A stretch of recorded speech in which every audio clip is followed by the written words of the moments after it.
As we get older, our body can feel more rigid and stiff. Now couple that with a lot of sitting and you're gonna accelerate the process.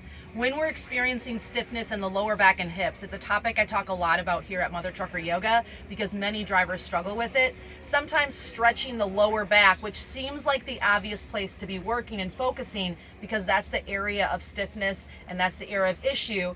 I want to show you a different move today that's going to help bring more focus to the front of the pelvis called the hip flexors. With all of that sitting, those muscles are shortening and tightening, which is locking up your lower back, which is giving you that feeling when you get out of the truck, it hurts to stand upright. That's why. So I want to show you something to help combat that and create a little bit more openness and a lot less pain for you. All right, so I'm here on the sleeper. You could do this on the floor or at your bed at home, wherever it is you have space. Start out laying prone, that's laying on your tummy, on a flat, long surface. So enough for you to be stretched out.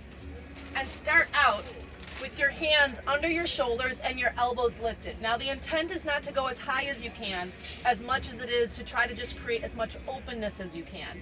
So take a nice deep breath in, and as you breathe out, just bring your torso up enough to stretch through the front of the pelvis. So I'm relaxing my shoulders down, and I'm bringing myself up, pulling my belly in to help stretch through the abdomen, to stretch through the chest, and to stretch through the front of the pelvis.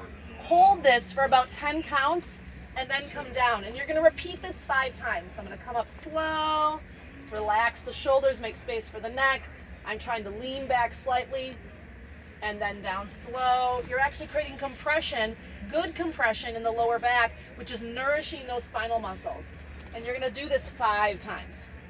Once you've done that 5 times, take one leg and now bend the knee. I can bring my hands in front of me, drop my head, whatever works best. And you're gonna take that leg that's bent and you're gonna spin it to the side as much as you can. So I know that the back wall is there, so just do what you can, but I'm trying to open up and stretch that hip flexor. And then once you've done one side, you're gonna do the same thing on the other side. Lift and spin, stretch the hip flexor. You're gonna feel that all the way up, probably through the abdomen and the side body, and then come back to center again. Do that 2 or 3 or 4 times. Slowly roll yourself over, okay? Stiffness after stretching is very normal. Bring your knees into the chest, slowly lower the legs down, and roll to the side in order to bring yourself up. That's way you're not straining what you just stretched. That is just one mini micro sequence that you can do right from the sleeper, right inside the cab of the truck for a happier, healthier, more mobile you. Keep following us for more great content like this over at mothertruckeryoga.com.